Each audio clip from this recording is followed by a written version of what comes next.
Hello, I'm Lynn from Beyond the Palette. Welcome to this third and final video about the story of patient Griselda. In this final panel, we are going to learn the denouement of the story between Gualtieri and Griselda.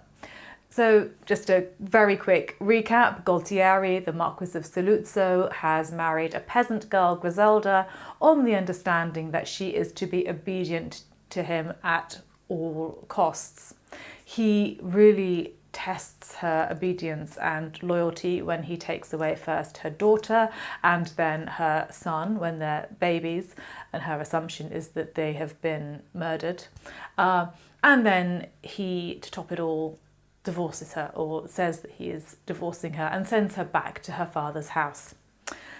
So roll forward 15 years in this panel, and we start with, in fact, a conversation between Gualtieri and Griselda over to the right-hand side of the panel this time. This is where we're starting.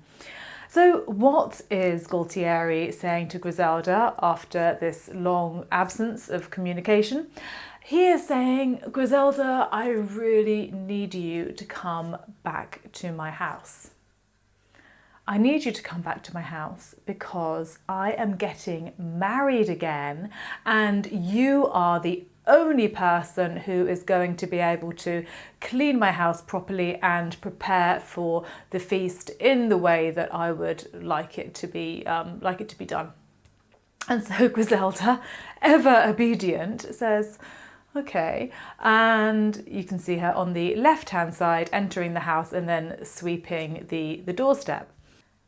Gualtieri really knows how to stick the knife in, because then he says to Griselda, oh, would you mind going to greet my bride-to-be, please? I can see the wedding party has arrived. And so we're over on the right-hand side of the painting once again, and Griselda is greeting this young, beautiful girl who will marry Gualtieri the next day. The central scene in this panel is, well, most of the panel is taken up with this long wedding feast, or sort of pre-wedding feast. But there is nothing really in the centre in the way that there was in the first panel, marriage, the second panel, which is called Exile, where they're getting divorced.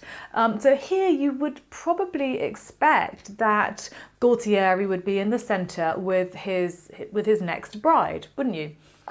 He's not. He's actually over to the end of the table. He's either end of the table, but first of all we need to go to the right-hand side, where he's sitting at the head of the table, and it seems that he's gestured Griselda over and he's pointing to his bride-to-be and this young lad sitting next to her.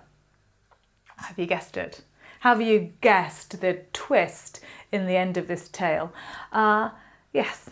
In fact, he says to Griselda, oh, darling, now I can reveal this whole past 15, 16 years has been the most hilarious joke, because in fact, I didn't have our babies killed. Here they are. I'm not getting married again. I didn't actually divorce you.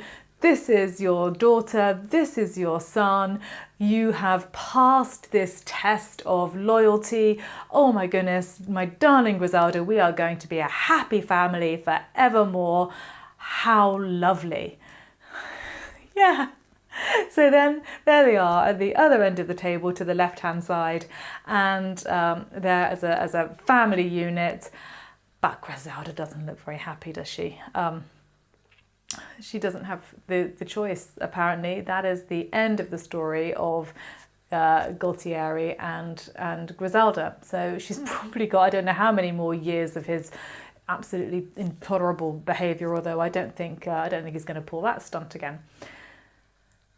But at the back of the painting, once again, we have quite an extraordinary scene with animals, well, in fact, at the back and the front. But the wedding procession at the back is extremely interesting, but you have to look very, very carefully to spot this. If you look coming over the hills to the left of the painting, you can see a very normal retinue, riders on horses, everything looks completely fine. As they're getting closer to Gualtieri's home, the horses are becoming wild. So they're skittish, you can see that. Then they turn into, or then the riders turn into animals. That's not right, is it? Then the horses turn into camels and are ridden by animals, and then sort of turn back again into horses. So this idea that Gualtieri's actions are wreaking havoc with society and the natural order of things is really played out in this procession very humorously, really, and quite subtly in the back of this work. In the front, I want to point out this huge mouse and this teeny tiny lion who's the same size as the mouse.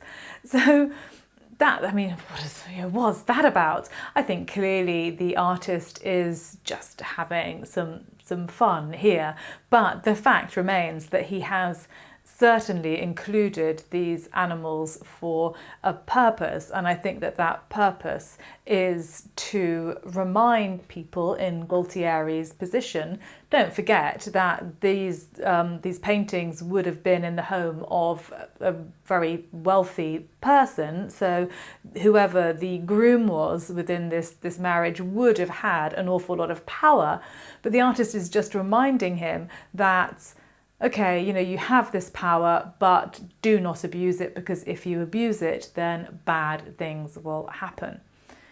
So maybe not the story that that you would expect to be quite popular, in fact, in wedding furniture. I think for the bride, maybe the takeaway from this is that, okay, you might be married to somebody that you don't particularly want to be married to, but he is never gonna be as bad as Gualtieri. So that is the story of Patient Griselda. I hope you enjoyed it, and I will very much looking forward to seeing you again on another Pepped Up by Paintings talk. Bye.